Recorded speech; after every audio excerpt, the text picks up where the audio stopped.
Assalamualaikum warahmatullahi wabarakatuh.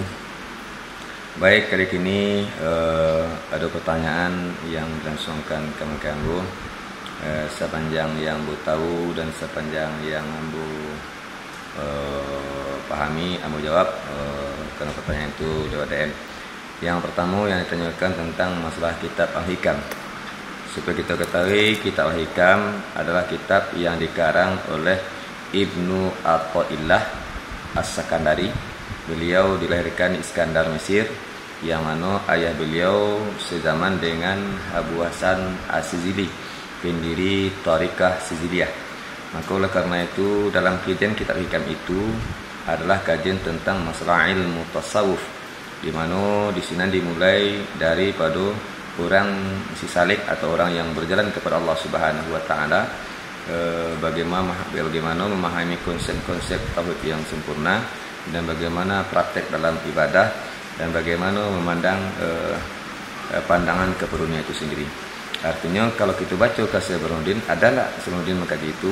Kalau kita kaji yang pertama secara zahiriyah, kini ke seluruh pesantren yang ada di Indonesia yang sifatnya pesantren mungkin yang atas nama jaringannya kini ibarat NU atau Nahdlatul Ulama atau PERTI, keseluruhannya memakai kitab Hikam itu sendiri sebagai kajian khusus untuk salah satu rujukan tentang masalah kajian tasawuf dalam rangka memperbaiki hati, dalam rangka merancangkan hati, bahas supaya hati itu nak kareh, bahas supaya hati itu menjadi lembut, bahas hati itu menjadi lunak. Maka di sinalah mengkaji keilmuan tentang masalah kitab Hikam yang dikarang oleh Ibnu Athaillah itu. Ibnu Athaillah itu sendiri karangnya sangat banyak. Kalau yang tahu Ambo, sekitar ada 20 kitab yang karang. Beliau dalam sejarahnya sampai belajar dari kecil belajar agama sampai 2 tahun belajarnya. Dari pembelajaran itu tuh maka diterbitkanlah kitab-kitab yang sebagai rujukan dan sebagai pedoman. Seperti kita pahami, kitab Al-Hikam itu tidak terbitnya yang diciptakan yang mungkin diterbitkan di Indonesia cetakan baru, tapi yang tukang pengarangnya adalah Ibnu Athaillah As-Sakandari. Yang kedua, Syekh Burhanuddin sepanjang mau tahu juga itu tuh sampai mentafsirkan Al-Hikam itu dengan atau disarahkan dengan tafsir Al-Ghadi yang kini sedang dicetak oleh percetakan. Maka oleh karena itu kita berharap tentang Hikam itu sungguh dia itu dalam kita mengkaji, baik itu kajian syariah, kita harus berpegang kepada salah satu mazhab itu, dan sampai dalam kajian usul fikih kita tidak boleh bertalfid, artinya berpindah-pindah dalam menetapkan hukum. Makanya kalau kita bermazhab Syafi'i, kita bermazhab Syafi'i, kalau kita bermazhab Hanafi, kita bermazhab Hanafi, kalau kita bermazhab Hambali, kita pakailah bermazhab Hambali, kalau kita bermazhab Maliki, kita pakailah mazhab Maliki. Jadi ada Imam Mujtahid yang sebagai rujukan dunia Islam, Imam Abu Hanifah, Imam Malik, Imam Syafi'i, dan Imam Ahmad bin Hanbal atau Imam Hambali. Nah, keseluruhan itu berdasarkan iman yang ketetapan hukum itu berdasarkan Al-Quran dan Sunnah.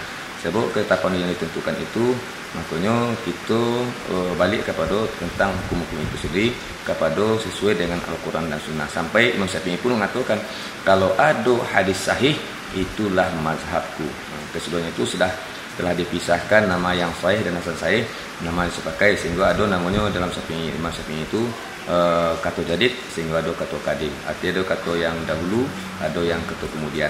Nah, dalam penetapan hukum. Nah, jadi itu hukum-hukum syariah. Di dalam usul fikih tidak boleh bertafid atau berpindah-pindah. Tentang masalah kajian tasawuf, memang seluruh Islam banyak berpegang kepada Imam Al-Ghazali dan Imam Junaid Al-Baghdadi.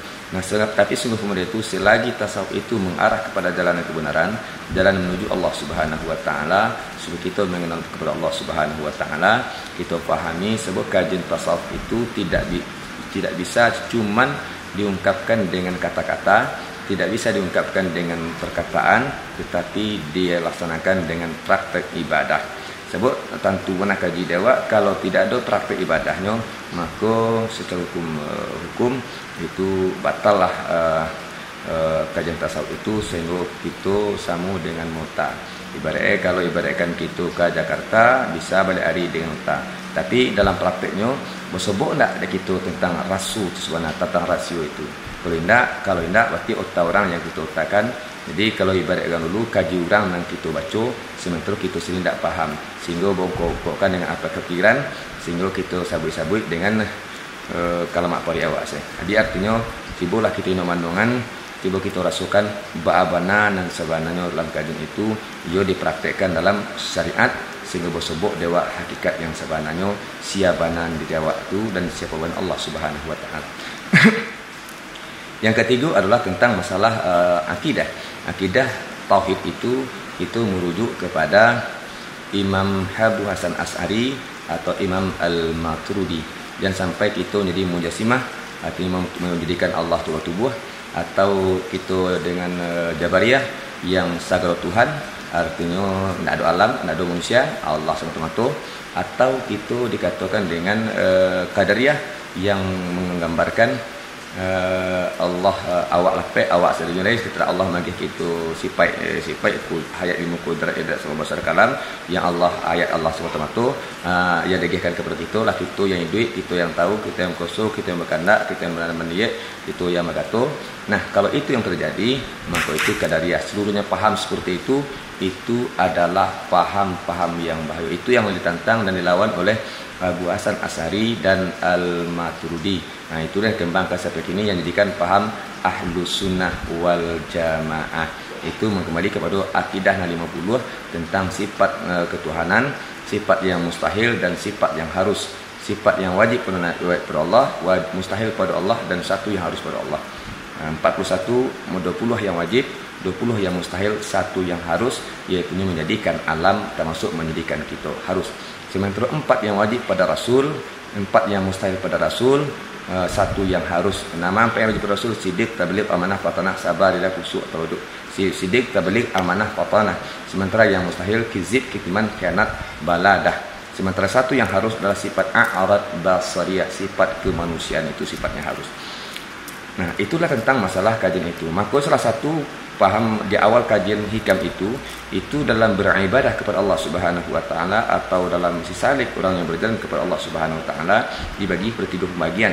Yang pertama namanya abid, yang pertama namanya ubad, yang kedua namanya murid, yang ketiga namanya arif billah.